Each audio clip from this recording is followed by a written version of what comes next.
पसीने में शराबूर अब्दुल गफूर ने पुराना इमारती सामान बेचने वाली दुकान पर साइकिल को ब्रेक लगाई। उसकी उखड़ी हुई सांस से अंदाजा करना मुश्किल ना था कि वो तवील मुसाफत तय करके आया है। साइकिल से उतरते ही इसने दुकानदार को 30 रुपए देते हुए 10 पुरानी ईंटें तलब की। दुकानदार अपने मुलाजिम से ईंटें देने का कहकर खुद अखबार पढ़ने में मसरूफ हो गया। अब्दुल गफूर ने ईंटें एहतियात से कैरियर के साथ बांधी और साइकिल को घसीटता हुआ पैदल ही रवाना हो गया। दुकानदार अचानक किसी ख्याल से चौंका और अखबार एक तरफ रखकर अब्दुल गफूर को जाते हुए देखने लगा। वो सोचने लगा कि ये शख्स जो एक अरसा से हर दूसरे तीसरे दिन 10 ईंटें खरीद कर ले जाता है, उनका क्या करता होगा। इत्तेफाक से अगले ही दिन अब्दुल गफूर उसकी दुकान पर 10 ईंटें खरीदने के लिए आ गया। दुकानदार के तजस्सुस ने इससे सवाल करने पर मजबूर कर दिया। उसने अब्दुल गफूर को बैठने के लिए और मुलाजिम लड़के को चाय लाने के लिए कहा। अब्दुल गफूर उस इज्जत अफजाई पर हैरान होते हुए करीब ही पड़े मोहरी पर बैठकर सवालिया नजरों से दुकानदार को देखने लगा। कुछ देर की खामोशी के बाद दुकानदार ने गुफ्तगू का आगाज किया। अगर बुरा ना मानो तो मैं तुमसे पूछना चाहता हूं कि ये जो तुम हर दूसरे तीसरे दिन 10 ईंटें ले जाते हो, उनका क्या करते हो। अब्दुल गफूर ने जरा से तवक्कुफ के बाद झिझकते हुए जवाब दिया, मुझे दरअसल 1500 ईंटों की जरूरत है, जो मैं इकट्ठी खरीदने के काबिल नहीं हूं। दिहाड़ीदार मजदूर हूं, कभी काम मिलता है कभी नहीं। जिस दिन काम मिल जाता है इस दिन मेरी कोशिश होती है कि मैं कुछ ईंटें खरीद कर जमा कर लूं। दुकानदार ने पूछा, 1500 ईंटें किस मकसद के लिए इकट्ठी कर रहे हो। अब्दुल गफूर ने जवाब दिया, घर के सहन की दीवारें ऊंची करके अपने प्यारे नबी सल्लल्लाहु अलैहि वसल्लम की नसीहत पर अमल करने के लिए। वो मुबारक नसीहत क्या है?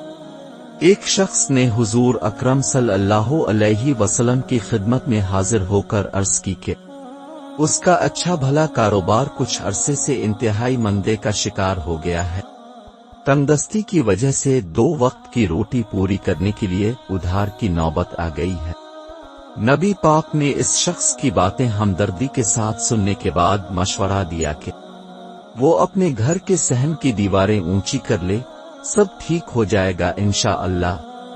वो शख्स हुजूर सल्लल्लाहु अलैहि वसल्लम से मजीद कोई सवाल किए बगैर रुखसत हो गया। कुछ ही दिन बाद इसने अब की खिदमत में हाजिर होकर इंतहाई मसर्रत भरे लहजे में बताया कि इसका कारोबार चमक उठा है और अल्हम्दुलिल्लाह कर्ज भी उतारने के काबिल हो गया है। लेकिन इसकी समझ में ये बात नहीं आई कि सहन की दीवारों का रिस्क में तंगी से क्या ताल्लुक था। नबी अकरम ने मुस्कुराते हुए इसे समझाया कि उसके दरवाजे से एक यहूदी घोड़े पर सवार होकर गुजरता था। घर की दीवारें छूटी होने की वजह से सहन में कामकाज करती उसकी बीवी पर यहूदी की नजरें पड़ती थीं। इसी बेपर्दगी की वजह से रिस्क में तंगी आ रही थी। दीवारें ऊंची होने से बेपर्दगी खत्म हो गई और रिस्क में बरकत आ गई। सुभान अल्लाह। दुकानदार के मुंह से बेसाख्ता निकला। अब्दुल गफूर ने मजीद बात जारी रखते हुए बताया कि कस्बे के आखिर में बरगद वाले रास्ते में मेरी एक छोटी सी खोली है, जहां मैं अपनी 8 और 7 साला 2 बेटियों के साथ रहता हूं। सहन की दीवारें न होने के बराबर हैं। मेरी कोशिश है कि इससे पहले कि बेटियां बड़ी हों, सहन की दीवारें मुकम्मल करके नबी पाक सल्लल्लाहु अलैहि वसल्लम की हिदायत पर अमल कर लूं, ताकि बेपर्दगी की नहुसत से बचा रहूं। बहुत नेक जज्बा है। कितनी ईंटें जमा कर चुके हो अब तक? दुकानदार ने पूछा।